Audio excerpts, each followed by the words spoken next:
26 na kabanata. Sinabi ni Agripa kay Pablo, Maaari ka nang magsalita. Anong masasabi mo tungkol sa iyong sarili? Nagbigay galang si Pablo at nagsalita bilang pagtatanggol sa sarili. Haring Agripa, itinuturing ko pong isang malaking kapalaran na marinig ninyo ang pagtatanggol ko sa aking sarili laban sa mga sumbong ng mga Hudyo. Sapagkat lubos ninyong nababatid ang mga kaugalian at pagtatalo ng mga Hudyo. Kaya tinihiling ko pong pagtiyagaan ninyo kung pakinggan.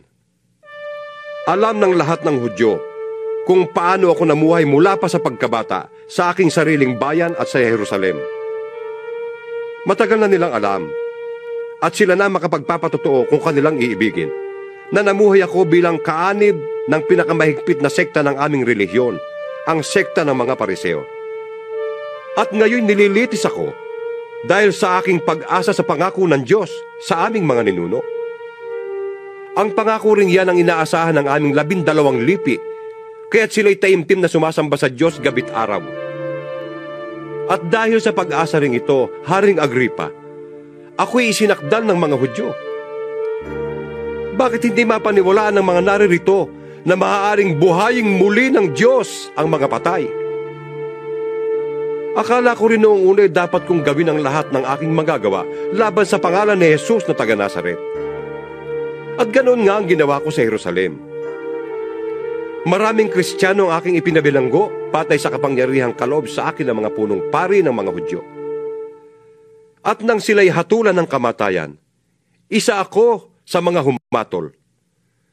Pinupuntahan ko ang bawat sinagoga, at sino man sa kanilang abutang ko roon ay pinaparusahan ko upang piliting magsalita laban kay Jesus.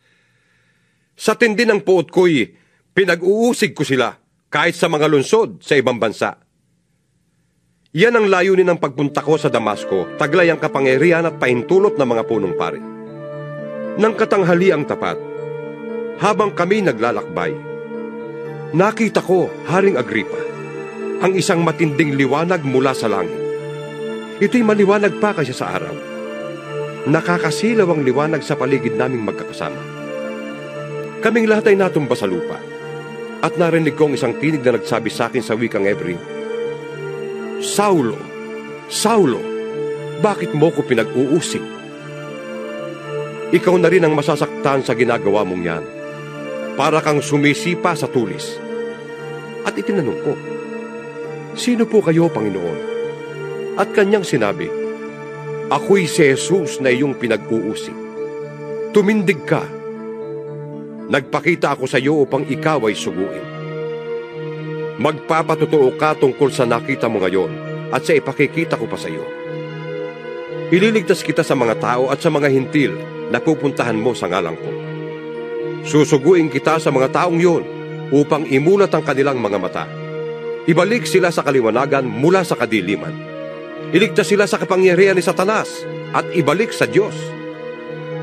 At sa pamamagitan ng pananampalataya nila sa akin, sila'y patatawarin sa kanilang mga kasalanan at mabibilang sa mga taong pinili ng Diyos. Dahil dito, Haring Agripa, hindi maaaring hindi ko sundin ang pangitaing mula sa langit. Nangaral ako, una sa Damasco, saka sa Jerusalem, at sa buong lupain ng Judea, at gayon din sa mga hintil.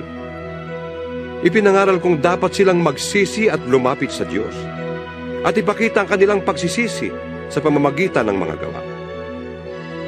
Dahil dito'y hinuli ako ng mga Hudyo habang ako'y nasa templo, at ibig nila akong patayin.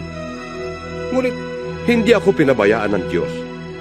Kaya't ngayon, nakatayo ako rito at nagpapatotoo tungkol sa Kanya sa lahat ng tao. Ano man ang katayuan nila sa buhay.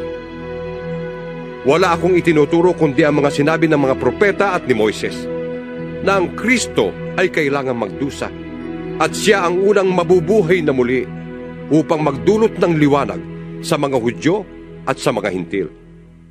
Habang nagsasalita pa si Pablo, malakas na sinabi ni Festo, Nababaliw ka na, Pablo. Sa kaaaral mo'y nasira na ang iyong ulo. Ngunit sumagot si Pablo, Hindi ako nababaliw, kagalang-galang na Festo. Malinaw ang isip ko at ang sinasabi ko'y pawang katotohanan. Naririto ang Haring Agripa. Malakas ang loob kong magsalita sa harap niya sapagkat alam niya ang lahat ng ito.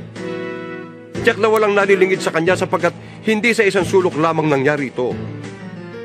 Haring Agripa, naniniwala ba kayo sa mga propeta? Alam kong naniniwala kayo. Sinabi ni Agripa kay Pablo, Sa loob ng ganitong kekling panahon, ay ibig mo yata akong maging Kristiyano. sumagot si Pablo, Maging sa maikli o sa mahabang panahon, loobin sana ng Diyos na hindi lamang kayo, kundi ang lahat ng nakakarinig sa akin ngayon ay maging kagaya ko, maliban sa mga tanikalang ito. tumindig ang hari, ang gobernador, si Berenice at lahat ng kasama nila. Lumabas sila at nag-usap-usap.